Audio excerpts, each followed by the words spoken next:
Sveiki, čia pinigų kelkraštis ir atėjo metas pasižiūrėti, kasgi įvyko paskolų klubo portfelyje nuo praeito mėnesio. Sąskaitos likutis 4,33 €. Tai žiūrim. Matosi, kad portfeliukas šiek tiek paaugo, jį pinigų aš visiškai nededu papildomai.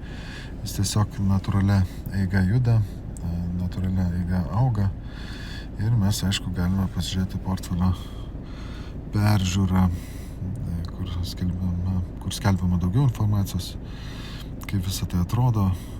Pokytis labai panašus, nevėluoja arba įmoka gauta prieš mažiau nei 31 dieną, vėlavimo yra 26%.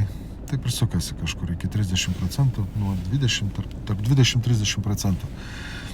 Kažkur tas nuokrypis. Čia taip pat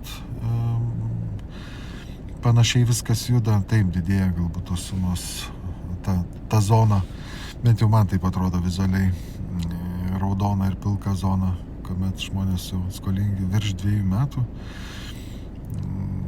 Raudona zona virš 3 mėnesius nemokėjo, sustojo įmokos, o pilka zona jau virš 2 metų yra žmonių, kurie skolingi, kaip ir šičia. Čia aišku, ta mėlyna ir pilka, tiksliau ne mėlyna, raudona ir pilka zonos šiek tiek mažesnės, pilka didesnė už raudoną.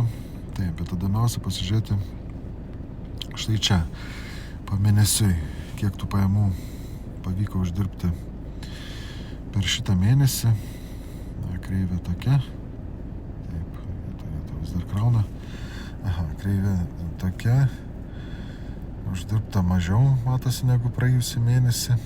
Jeigu tai pasižiūrėti. Tai kas čia vyksta? Tai 11 mėnuo. Štai paskutinės eilutės.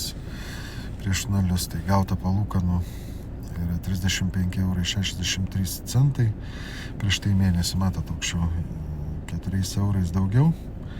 Bet šį mėnesį vėlavimo palūkanų gauta daugiau ir nuokrypis tikėtinas vertės sumažėjimas, kaip ir praeitą mėnesį pliusinis.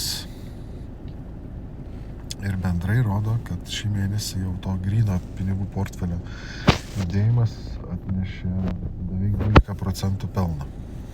Sakyčiau, tikrai neblogas rezultatas ir kol kas paskolų klubui sekasi visai neblogai.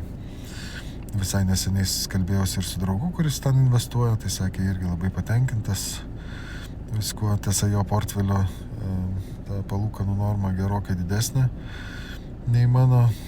Metinė palūkanų norma 14, bet pinigai juda su 10% grąža. Draugas minėjo, kad jo portfelis yra virš 19%. Tikrai rizikingas, bet sakė, vėluojančias paskolas tengiasi parduoti antriniai rinkai su kažkokia tai nuolaida. Kol kas jam visai neblogai sekasi. Taip pat tai nieko ypatingo čia per tą mėnesį neįvyko. Tiesiog rezultatas buvo pakankamai tikėtinas ir lauktas. Jau porą metų tas portfelis neša 30 € palūkanų kiekvieną mėnesį. Tai jeigu taip išsifiltravus pasižiūrėti, ką pavyko per šiuos metus apskritai uždirbti, kur ta grafa. Filtravimo taip visas laikotarpis, tai uždirbo 1600 € nuo 2600 įdėtų pirmaisiais metais. Jeigu išsifiltruota einamą į mėnesį, tai galim pasižiūrėti, kad einamą į mėnesį šitas portfeliukas atnešė jau 408 €. Tikėtina, kad atneš apie 440 € ir daugiau. Ir tai mane tikrai džiugina, 440 €. Tai, sakyčiau, tikrai 10% metinė grąža.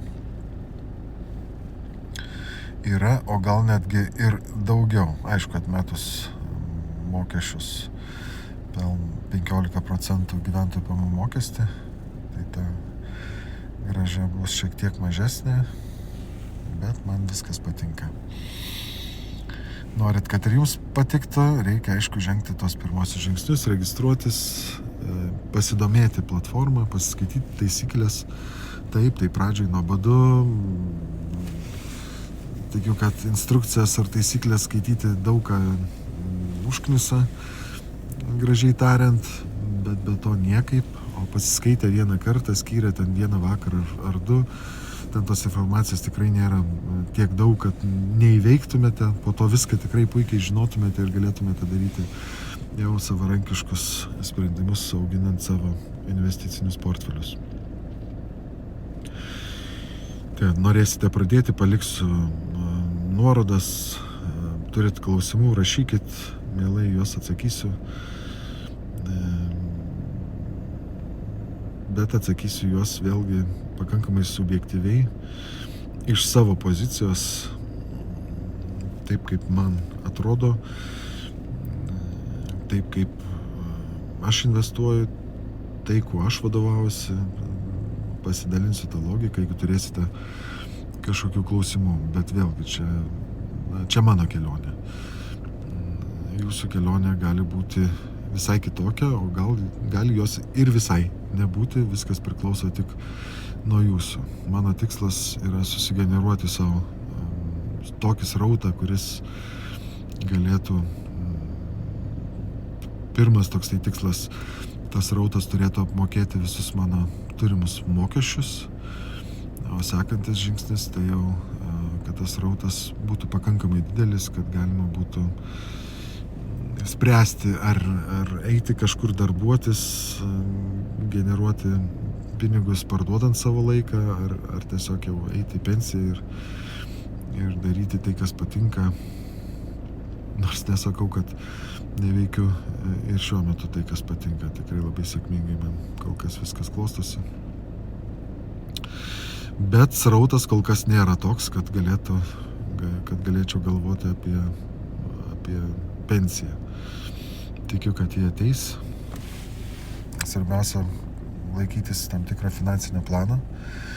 Apie tuos planus, kaip susidaryti, kaip jų laikytis, ko ten reikia. Rašau savo tokiam namų blogė. Taip pat pats pasidalinsiu nuorodas, galėsite įlysti ten, užmesti akį, pasiskaityti tokios bendros informacijos arba kažkokios informacijos iš mano patirties, jeigu norėsite jos gauti šiek tiek greičiau. Tai šiandien tiek. Iki kitų kartų. Gerų jums investicijų.